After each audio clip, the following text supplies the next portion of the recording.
让拜登头疼，中东势力逆袭冲击全球秩序，中国的机会来了。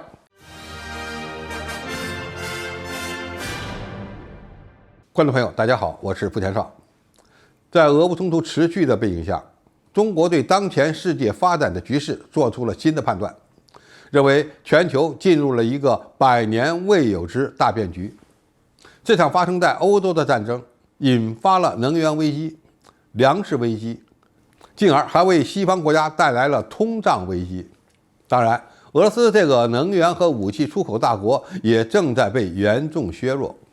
在这种情况下，拜登政府判断中国才是唯一有能力对美国构成系统性挑战的国家，所以他们要集中力量，甚至要联合盟友的力量来对付中国。但是按下葫芦浮起瓢，美国人万万没想到，关系到美元霸权的中东产油国开始挑战全球秩序。拜登感受到了失控的滋味。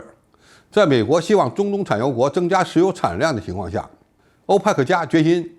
从11月份开始实施大规模的减产。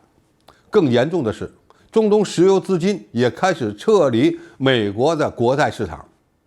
转向风险更高但更具增长前景的领域。中东私募股权基金计划在2027年之前，将目前在日本投资的420亿美元资产增加到1000亿美元。当然，同时增加投资的还包括中国在内的亚洲市场。石油资本似乎还把投资方向开始转向中东本地。沙特阿拉伯致力于推行自立国以来前所未有的自主产业，还推动国内证券市场的完善，方便了普通投资者在国内投资。美国情报部门还发现，阿联酋利用美国体制中的薄弱环节，通过砸钱、挖人的手段，试图干预美国的内政与外交，令其制定有利于自身的政策。美国人因此发出警告，要报复阿联酋等干涉美国内政的中东国家。石油资本干涉美国内政的事儿，不管是不是真的，美国人现在把它拿出来说事儿，可以这么讲，就是在给中东国家上眼药。美国政府在今年10月份释放了战略储备石油，还与沙特的能源大臣发生争吵。沙特称，美国利用战略储备操纵市场，而深层原因是页岩革命帮助美国一跃而成为了最大的产油国。美国的外交重心也开始转向与中国对抗，远离中东的势头愈发明显。拜登政府仍然想让中东国家无条件地配合美国的全球战略，甚至不惜通过降油价来损害自身的利益。美国想通过打压油价来打击俄罗斯，同时降低通货膨胀，而沙特则想利用高油价发财。沙特面对美国的施压，正试图进一步深化对华关系，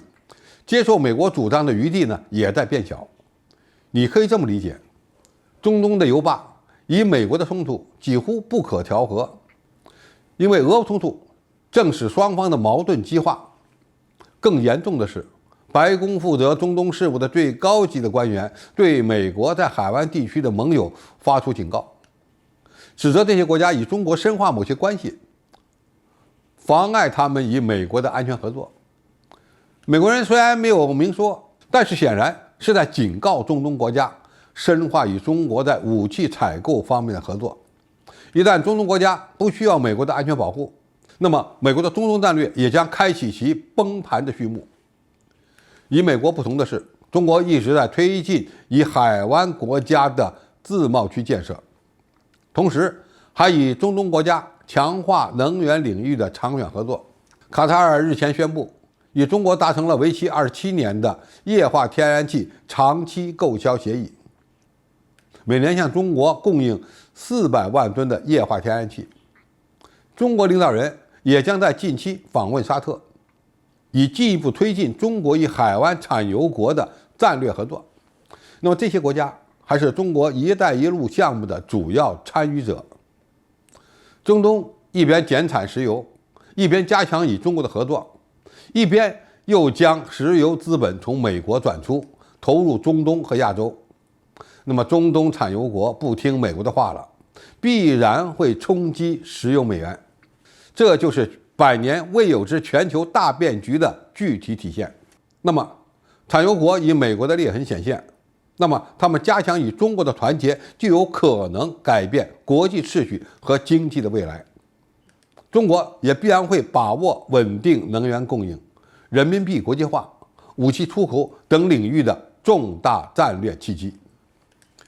好，今天评述就到这里，谢谢大家收看，我们下期再见。